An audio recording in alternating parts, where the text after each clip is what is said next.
We are going to go ahead and begin. I'll describe what the exhibit is. Normally, if we were in New York together, you would walk into a room, there would be posters up and all kinds of exhibits. But this year, unfortunately, we're virtual, and so the exhibit is actually a film. And so we want to just tell you about the life of Father Giussani, how it's impacted our two speakers, and then we'll bounce into looking at the trailer of the film and then talk a little bit about the film itself.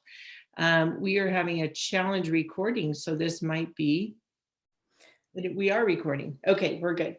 All right, so our guests today are Amy Hickl, who is a teacher in Los Angeles, California, and Damian Bacich, who's a professor at the University in Northern California. So we've got the two parts of California here, the beautiful Golden State, and both of them will share their impression of either having met Father Giussani in the case of Damian, or in the case of Amy, having met the children of Father Giussani. And it's a beautiful thing to hear the story, the life of people who've met Father Giussani, because this is really learning and hearing and understanding the history of community liberation in the United States. So how about, Amy, we'll go ahead and start with you, and you've got people coming into the call, but that's okay. Okay, great. Hi, everyone. So again, my name is Amy. I'm an educator in Los Angeles. I've been in LA for about 12 years, but I grew up in Houston, Texas, that's where I met Father Giussani, and it was right after September 11th. So it was about the year, like around 2001, when I first met the movement. Father Giussani was still alive, but very sick. So I didn't really hear too much about him.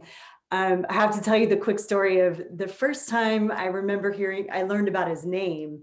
I had, I'd seen it on the cover of the book, but the book that we were first reading, the first book I had of his was called At the Origin of the Christian Claim. So I was kind of more busy trying to figure out what the title meant, not really looking at the author. I'd been going to School of Community for a few months, and a priest of the movement came to Texas to give us a retreat. It was like a Lent retreat or an Advent retreat. The priest had a perfect command of English, but kind of a thick accent. And in the lesson, he kept saying things like, for the Jews, Jesus was everything, or for the Jews, this love of Jesus. And I was a little confused. I had sort of fallen away from the church and was slowly working my way back in. So I was like, did I miss something? So at the end of the lesson, any questions? I was like, yeah, I have a question. It turns out he was saying Don Juice. Don Juice had this intense love of Jesus. That was the first time I really kind of heard the name Father Giussani, Don Giussani. And I tell that story just to say, like, right away, these new people that I had met that were really fascinating and beautiful for me, that name, that title, the name on the book wasn't an author. It was a friend, like a dear friend that they had all this affection for. He was Don Juice. So I never met him personally, but I do have to say I got to see him a couple of times on Skype. We would have big national diaconias, and he wanted to Skype in and say hello to us. And he was really sick at the time and couldn't really speak. But I remember him waving at us. And if you watch the documentary, there's a scene where he's sitting in the audience of Pope John Paul II. And they're having this like warm, funny moment, and everybody's clapping, but Father Giussani's clapping with this great intensity and passion. That's the way he was waving at us. Like, he couldn't even really say hello, but in his eyes and in the intensity of the wave, you felt this like affection. And like, I never met him, but I found myself like waving back, like this was a dear friend, and you wanted to greet us. So even in that brief interaction, that was the only live interaction I ever had with him. What was so clear was this passion, this humanity, this love for us that I felt all the way on the other side of the world. But I want to tell you in particular the story of like the real encounter I had with Father Giussani when he became like my father. I'm going to give you a little quick context. Grew up Catholic, great childhood, got confirmed. But the proposal of the faith that I had received in my Catholic education was do good, be good. And that was it. Just do good and be good and live life. And it was starting to fail me as I was ending high school and going into college. It was failing me as a proposal of life. Like, what do you do when you're my boyfriend and my best friend, cheated on me behind my back? Do good and be good doesn't really help me with that. Or when I'm struggling through math class, do good and be good didn't really help me with that. And when I was trying to talk to like the adults or the other people, about the questions, the cry for justice that was coming up in me, the response that I got was basically like, oh, just you're thinking too much. You're thinking too much, or try harder. So I was a little lost. And I mean, to be really honest, especially as I was moving through college, life started to hurt. There was all of this promise that I wanted to have, and reality kept falling way short, way short. I was falling short of who I wanted to be. So the do good, be good motto of life was just leading nowhere. So pretty soon I stopped going to mass, started going to bars. Not a great plan, but that's what I was following. Particularly in college, I remember there was this added layer of like, when I was trying to ask questions about the meaning of life or the church, there was sort of this added layer of like, well, are you expecting answers to life from the church? Like, that was kind of naive. So I was kind of on my own and bewildered. One thing that I did take seriously in college was my education. And during that time in college, this cry for justice could be sort of like channeled into like activism, social activism. So when I graduated college and was ready to launch into life, I pursued a job in teaching at a very underserved public school in a super low socioeconomic area of Houston. And, if I can't be good, I can do good. And long story short, it was a disaster for reasons I better understand today than I did at the time. But now I couldn't even do good. And it really kind of left me heartbroken. That was the moment where like the 6 people who were in community in liberation in Houston and I kind of crossed paths. And they were these new friends, super fascinating, lived life really well. At the time, I kind of chalked it up to like, oh, they're Italian. It must be the Italian culture. They really started to take care of me and were really, really fascinating for me. But I was, just beginning, School of Community, the journey, all of that. Around that time, like September 11th happened. I changed jobs. I went from teaching in that one school to a Catholic school. It was better, but still not great. So I was starting to wonder, like, I love teaching, but am I ever going to be good at it? So life was really hard. And then I was having trouble sleeping. And that time I was having a lot of trouble sleeping. So on the night of January 31st, 2003, I fell asleep on my couch because I was like trying to use the TV. I was up in the middle of the night watching TV to distract myself. And so I woke up in the morning, February 1st, 2003, and the Columbia disaster I woke up at like 8 o'clock in the morning. The Columbia was disintegrating over my head in the Texas sky. And there was just something about that just really broke my heart because it felt like, yeah, this is what life is. This is what life is. I grew up in Houston following the shuttle program. I was in the 4th grade. We watched the Challenger explode. It was like, yeah, all that work, creativity, all that desire, it just ends up disintegrating in the sky above you. And this is life. This is pretty sad. And my new friends in the movement saw that. So somebody, they excitedly brought me, we have a flyer for you. I was like, what's a flyer? We have a flyer for you. Father Giussani wrote it. He'd written an op-ed in an Italian newspaper called Moses in the Shuttle. And I wasn't super excited about the flyer. I was like, thank you. I put it aside. But my friends kept asking, did you read it? What did you think? Did you read it? So finally, like, in order not to be rude, I picked it up. I have it here. First line. Watching the pictures of the shuttle as it fell, a question came to my mind. With everything that is happening, is life fair? I stopped. I was frozen. I was frozen because I thought, my heart was so numb, I couldn't ask that question. But here's this priest on the other side of the world asking it for me. And like, I mean, I really was, I could feel like tears streaming down my cheeks. I didn't know what was happening. Second line, if we were not to answer this question, everything would remain open to despair, as though the tragedy of the shuttle happened 100,000 times a day, leaving hundreds of millions desperate. And he goes on to talk about our affirmation, our search for truth, freedom, goodness has a limit.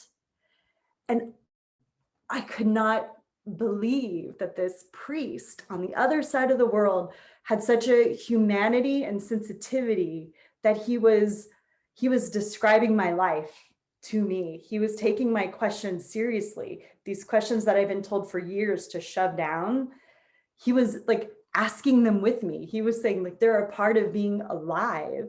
And like, I won't read you the whole thing. It was very beautiful, but I felt an embrace, like a father embracing me through this flyer. It was the last thing I ever could have expected. And like in the documentary, in the documentary, it begins and ends with this thing, like he's looking out at the trees. It's winter and it's about to be spring. And he's looking out at these trees, knowing that there's this mystery, this force that's going to come and make everything bloom again. And he talks at the end about how, like, but if somebody had only lived the aridity of winter, how could she know that this spring was coming, except that this mystery said, I will be born of a woman to come and meet you. And that was 100% my experience of through this sensitivity and the fatherhood of this man who's writing about a NASA disaster, and also through his children who had, were taking care of me in Houston. So like, that was my encounter. That was the moment I became his daughter. Thank you, Amy. It was beautiful. Moses in the shuttle. Who would have thought? So Damian, same question, except you met Father Giussani as a young man, a scholar in training. So tell us about that encounter and how it marked your life. Yeah, young man for sure. I don't know about scholar at that point, but I had aspirations. Yeah, a lot of the things that Amy said resonated with me as being, a young American being encountering this Italian priest and so on and so forth. It was a little bit earlier than Amy. I'm a little bit older than her. Yeah, it was the late 80s. And I met some people involved in the CL movement. And I think that this is the key, is that in order to encounter someone, your heart has to, your disposition has to be already open, And so, yeah, like Amy, I encountered people who knew him and they talked about him a lot. And I started going to meetings and CL meetings and reading stuff that he had written and things like that. And we didn't have very many things in English, right, at that time. But they kept talking about Don Giussani. And I figured, well, he's an Italian. I always figured his name was Don, right? Like Don Amici, or, some Italian guy named Don. And then later I found out that that's just another way for addressing a priest, So, but I think he's Italian, Don Giussani, like Tony or something. And I remember seeing the pictures. Finally, when a book came out that had a picture of him on the back of it, I was very much, well disposed, because I looked at it and like, oh, this guy, he's kind of funny looking. He's got a big nose like me. He's kind of heavy set like me. I mean, he doesn't look like your typical, motivational speaker or whatever. He just looks like a normal guy. That's great. So I was well disposed to him from that standpoint, right? Because as a child, I grew up in a devout Catholic family, and we knew a lot of priests, went to Catholic schools, was an altar boy, moved around a lot, went to different parishes. My brother Christopher had been cured of cancer through the work of a very holy priest, Claretian priest, so knew a lot of priests, and knew a lot of crazy priests, good priests. It was the 70s, man. So you can just imagine. And there was sort of this quest. It was always important, holy priests, is this priest holy, etc. And I had met some truly holy priests in my life, and some who truly weren't also. But when Don Giussani came to the United States, he came to beautiful Sacramento, California, and he came and spoke at the parochial school where where friends of ours who were connected to the movement, Holly Peterson herself included, went to church, right? And we really, there were like, I don't know how many of us were there, 30, 20 people. So we really got to interact with him. That's the first time I met him in the flesh. And the reason I'm talking about holy priests is that the vibe that I got off of him, because I couldn't understand a thing he was saying. I didn't speak Italian at the time, but I understood that this guy is alive. I remember thinking to myself, this is the most human being I've ever met, right? That there was a humanity that was beyond holiness, and I'm not knocking holiness. Holiness is important, but that there was a three-dimensionality to him that was attractive, in the sense that, like, I want to be human. It's more important than being good, like Amy said. I want to be fully human. I want to be, and I actually got to sit down and spend. I got to sit at a meal. I got placed next to him at lunch, and trying to come up with, I was like 18 years old at the time, or 19. What do I say to this guy? He's in his 60s. He's a priest. He's from Italy. What do I say to him? And so I just asked him a question. I said, how old are you? Right? Trying to make conversation. And he told me he was 65, I believe, at the time. And he said that every year he felt younger, because every year he learned how to love more. And I remember thinking, wow, that's cool. That's what I want, And so, over the years, I got to meet him and interact with him at other points, right? But of course, once again, my experience with him was the experience of the people who knew him well. And that was the other thing that attracted me, because,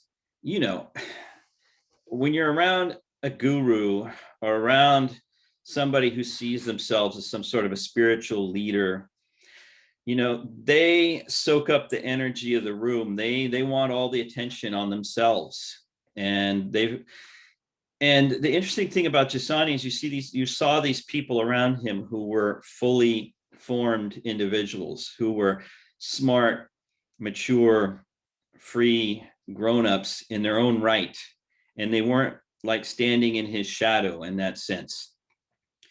There were a lot of crazy people too, but there were people who were, that you could see the people that were formed by him were not adulators or fans. They were friends. They were companions on the journey.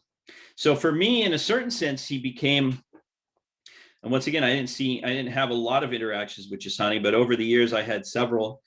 he became, you know, a father figure in the sense that somebody who had criteria for looking at life and judging life, you know, I mean, and the thing about him was, and you'll get this from watching the video, is that he wasn't about him. He was always pointing to other people, right? He was always pointing to things that were going on. He was pointing to Jesus Christ, and he was pointing to where Jesus Christ was. And, you know, that was very special, because it meant that, that Jesus was alive and present, and that he wasn't a memory, and that he wasn't somebody that you had to measure up to. And then the other thing that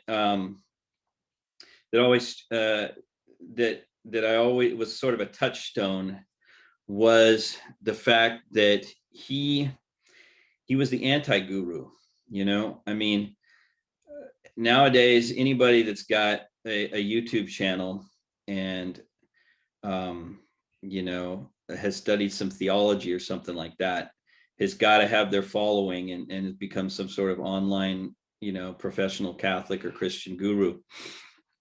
And Giussani was just a person. He was a man, and you didn't get the sense of him as I'm a role, I'm the leader, I'm the guy in charge.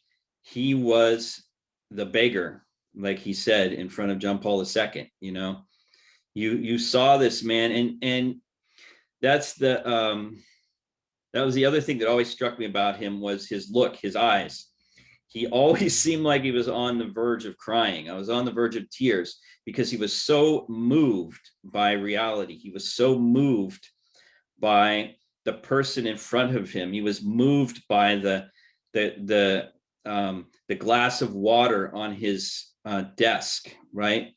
So that kind of humanity was contagious, you know, and so it wasn't the type of thing that made you think, well, I got to be like this guy. No, I want to hear what he has to say. I want to look at him. I want to follow in his footsteps.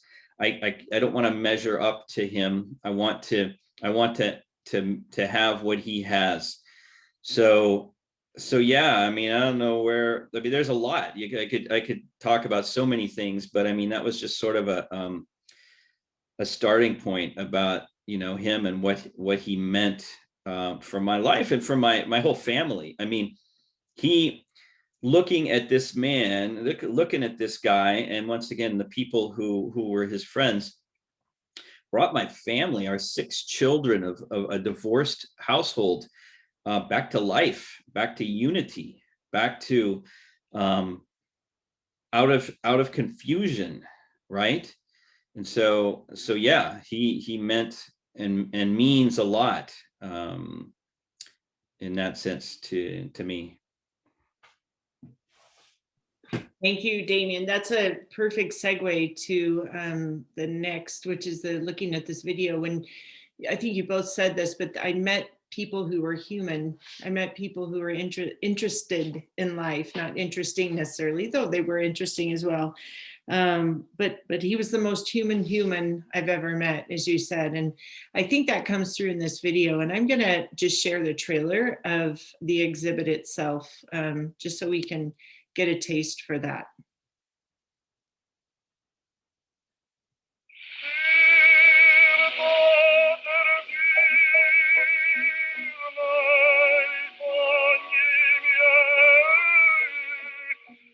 Ma chi è Don Giussani? Un prete qualsiasi, da diocesi di Milano. L'uomo non può immaginare un problema più grande per la sua libertà. Cristo, sì o no? Sempre rimasto nella sua gravità di profeta, di uomo dei miracoli. Donna, non piangere, disse, e gli restituì il figlio. Ma disse prima, donna, non piangere. Un uomo che non viva un momento così con la sua donna, non ha mai amato la sua donna, mai. Un padre ed una madre sono tali non solo perché danno latte prima e risotto dopo al figlio che cresce, ma un padre e una madre danno loro stessi, un padre dà sé stesso al figlio. Come mio padre, quando ero attento al mio letto, mi raccontava la parabola del ricco e purone. Lui era un socialista accanito, perciò tutte le sere il ricco e purone.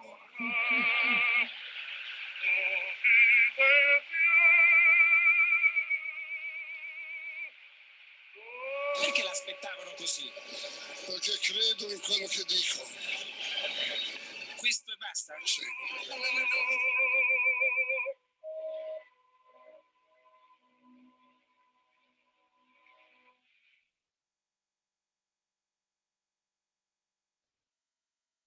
Every time I watch this video, something new pops out, and that's just the trailer to the video. But at a certain point, you see this passion to communicate Christ, and not at a certain point throughout the video, when he's playing games with the kids, when he's speaking, and the charity of a man who's met Christ and has gave up everything, a career, a scholastic a career at the university as a scholar.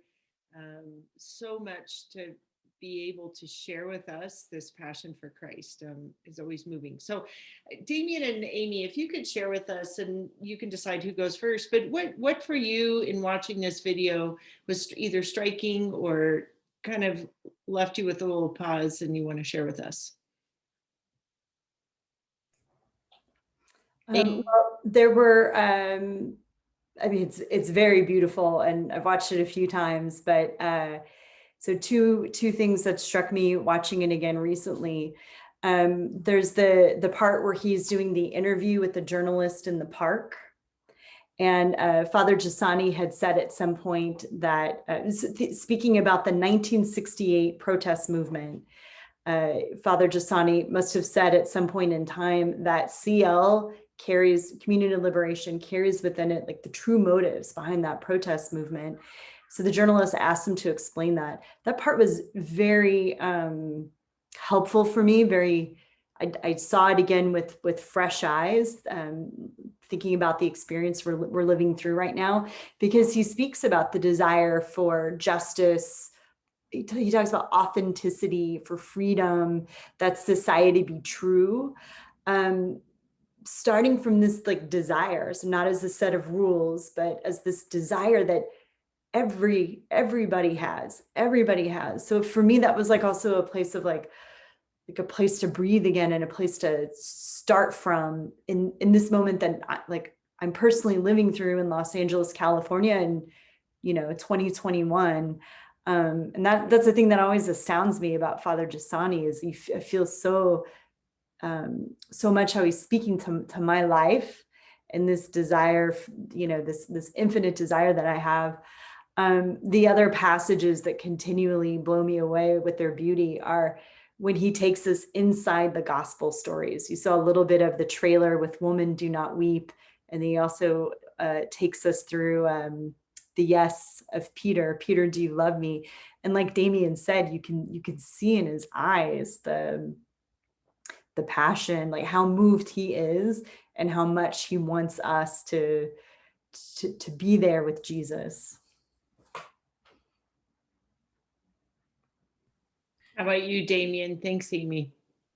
Yeah. It was just, well, the two things, I guess. The first was to be able to watch for the first time. It's an hour of him speaking without narration, right? Without a narrative. It's him, right? So, if you're familiar with the community liberation movement at all, if you've read his books, especially the ones translated into English, they're hard, it's difficult. And what comes across is him, because what made those words so powerful is the humanity behind them.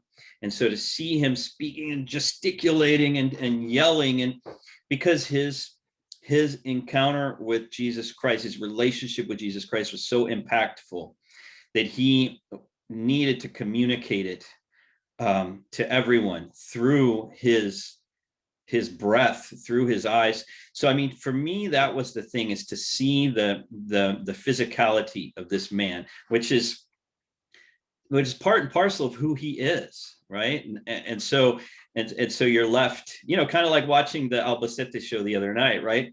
It's, their words are important, but their flesh, their humanity is the thing that we were given.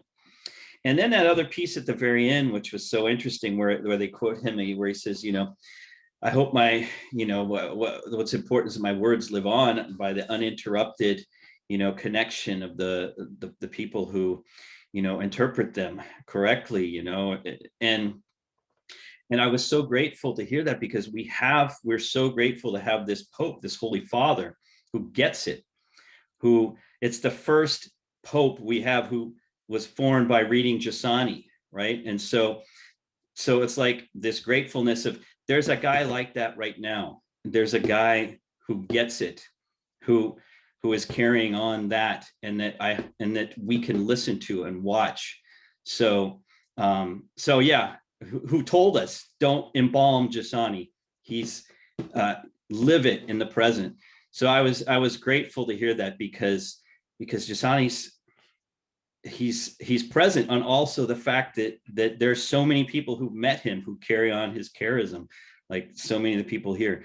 So yeah, that was, I mean, like I said, we watched it. It was funny watching it with our kids, who, it's hard to read the subtitles, etc. But they got also some of that impact of this man. So, and they wanted to know more about him. So that's some of the things I took away from it. Beautiful. I don't remember if I said this at the beginning, but the exhibit is really a gift for us English speakers, because this is the first time we've been able to see it. And a video was made many years ago by Roberto Fontana, and is now available to those who can't speak Italian. So it's just this bombshell of a new thing. And as you said, there's no commentary, there's no analysis of Giussani's words. It's just him. So to watch the video, you feel like you just saw and met this man to a certain extent. So we have about 6-7 minutes for questions, just to open it up to anybody in our viewing audience, including Luigi Tanzi, who's here with us after having done one of these presentations.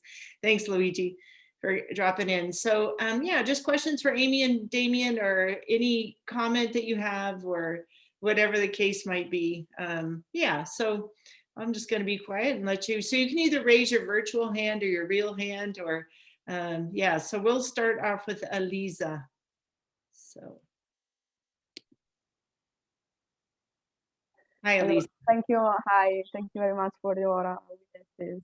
I have a question for both of you, actually.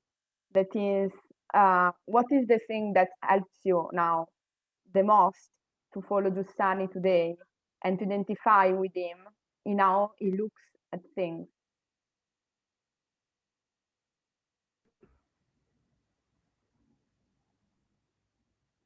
It's,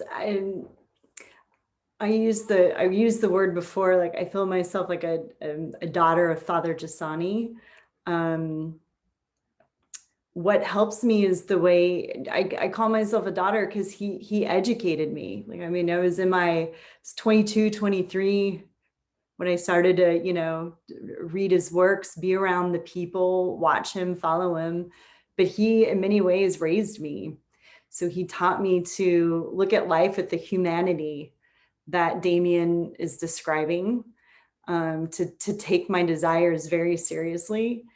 And so then, like, as I was just sharing with you all, even watching the video again, I find he's easy to follow. He's as easy to follow as like my own father, because if I'm paying attention to what's happening in my heart and the questions that are coming up, what I desire, the places where I'm stuck, and then I'm reading School of Community, I always find a place to get unstuck. And so like your father who says, come here, let's have a talk. Why are you doing this? Or have you thought about this? So it's easy to keep following someone who takes care of you like that, who makes life better, more beautiful. Thank you. Damian? Yeah, I remember once a friend of mine who was a priest, came to our vacation one summer, and he said that the church, the thing about the church is not when was it happening, when was it great, etc. You know, like, oh, that the 13th century, the greatest of centuries, but where, right? So it's always happening now. And so the question is like, where is it happening? For me, you know, once again, I come back to the Holy Father. I mean, Pope Francis is such a sign right now, a living humanity that's there to follow. That for me, that's been a huge touchstone, right? Because I learned from Giussani a method that I'm still learning, right? And being stuck in the pandemic, you figure out how much I haven't learned. But I need somebody to look at. And right now, I mean, who better than this man who once again, who's taking us forward, who's also in many ways a son of Giussani. So yeah, that's who I'm looking at. Thank you. Anyone else, a question or a comment?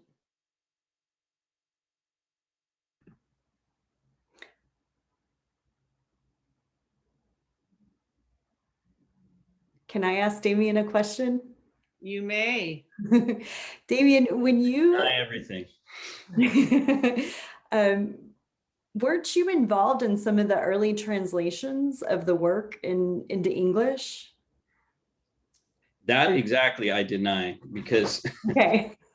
That's the myth. That's the urban legend. I will part of- counter his denial. It's true. yeah, no, well, that's the problem. Yeah, I've translated many things, but that's the problem with translation, is that it's never definitive. You always look back at it and you go, oh, that's horrible, you know. So yes, I translated a number of things, and yeah, and it was one of the great graces of my life, because as there's a translator who says, you have to know the text better than the author yourself, because you have to understand every word, right? And so to be able to translate so many, and I also worked as an interpreter for him, you know, at the international vacations and things like that, you know, trying to on the fly interpret what he was saying. So we still have a long way to go, and we still have a long way to go to translate Giussani into the American idiom. It's a very difficult task, and it's not definitive. And so I'm not involved in that currently, for reasons I won't go into. But my hope for the future is that Giussani will actually be translated into the American idiom. We started, and some great, wonderful efforts were made, but it's an unfulfilled promise to this day. So first I want to thank you, Amy and Damian. This is beautiful. As I Holly, said- we have one more question. Do we have time for one more? Well, we're out of time, unfortunately. So Oh, okay. unless it's a quick question, Tia, right? Tia, you have 1 minute. Go for it. Okay, well, the question is quick. I don't know how the answers will be. For anybody who has known Father Giussani, who do you look to today? Is there anyone you look to today in a similar way that is like following the same path with you, that you look to today in the way that you might have looked to Father Giussani when he was here, present physically with you?